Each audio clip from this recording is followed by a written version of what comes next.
రాష్ట్ర అభివృద్ధిలో భాగంగా సీఎం చంద్రబాబు విశాఖలో పర్యటించనున్నారు. విశాఖపట్నం పర్యటనలో భాగంగా సీఎం చంద్రబాబు కాగ్నిజెంట్ సహా మొత్తం 9 ఐటీ కంపెనీలకు శంకుస్థాపన చేయనున్నారు. ఈ కంపెనీల స్థాపనతో స్థానికులకు పెద్ద ఎత్తున ఉపాధి అవకాశాలు లభించే అవకాశం ఉంది. అనంతరం విశాఖపట్నంలో జరిగే ఎకనామిక్ రీజియన్ సమావేశానికి కూడా ముఖ్యమంత్రి చంద్రబాబు హాజరు కానున్నారు. రాష్ట్ర ఆర్థిక ప్రగతికి సంబంధించిన కీలక అంశాలపై ఈ సమావేశంలో చర్చ జరిగే అవకాశం ఉంది.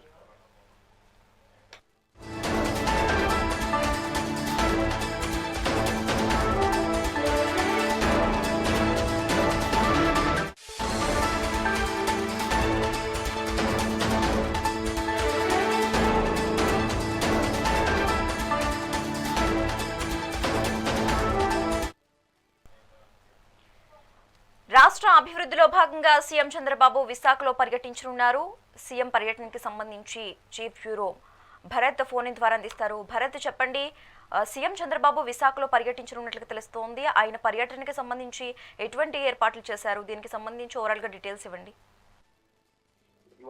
ఏదైతే రాష్ట్ర ముఖ్యమంత్రి చంద్రబాబు నాయుడు ఉత్తరాంధ్రకు సంబంధించినంత వరకు విశాఖలో అభివృద్ధి భాగంగా ఆంధ్రప్రదేశ్ ఆర్థిక రాజధానిగా నిలదొక్కుంటున్నటువంటి విశాఖ అభివృద్ధికి సంబంధించినంత వరకు కీలక అడుగుపడేటటువంటి అవకాశం అయితే కనిపిస్తా ఉందని చెప్పుకోవచ్చు. ఏదైతే మొన్న జరిగినటువంటి సిఐఐ సమ్మిట్ లో జరిగినటువంటి ఒప్పందాల్లో భాగంగా కార్నిజన్కి సంబంధించి 8 ఐటీ కంపెనీల శంకుస్థాపనతో పాటుగా 8,000 మంది ఉపాధి అవకాశాలు కల్పించేందుకు అవకాశం ఉండేటటువంటి శంకుస్థాపనలు జరగబోతా ఉన్నాయి. దాంతో పాటుగా ఒక కీలకమైనటువంటి సమావేశానికి కూడా చంద్రబాబు నాయుడు హాజరు కాబోతూ ఉన్నారని కూడా సమాచారం ఉంటుంది. ఇప్పటికే విశాఖ చేరుకున్నటువంటి సిచ్యువేషన్ అయితే ఉంది. మంత్రి నారా లోకేష్ తో పాటుగా స్థానిక ఎమ్మెల్యేతో పాటుగా ప్రజాప్రతినిధులు, అదేవిధంగా ముఖ్యమంత్రి చంద్రబాబు నాయుడు శంకుస్థాపనలో పాల్గొనబోతున్నటువంటి పరిస్థితి అయితే కనిపిస్తా ఉందని చెప్పొచ్చు. దీనికి సంబంధించిన వరకు ఏదైతే జిల్లా యంత్రాంగం ఇప్పటికీ అన్ని ఏర్పాట్లను కూడా పూర్తి చేసింది. పూర్తిగా ఆర్టీజీకి సంబంధించినంత వరకు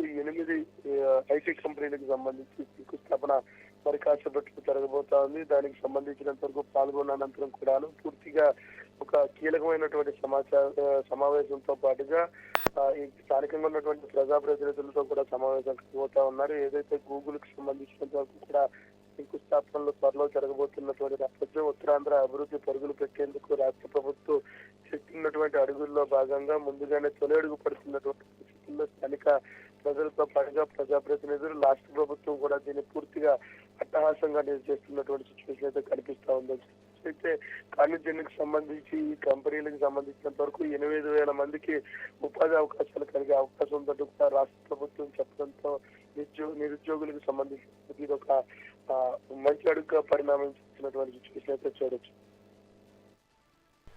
okay right, thanks for the updates Bharat.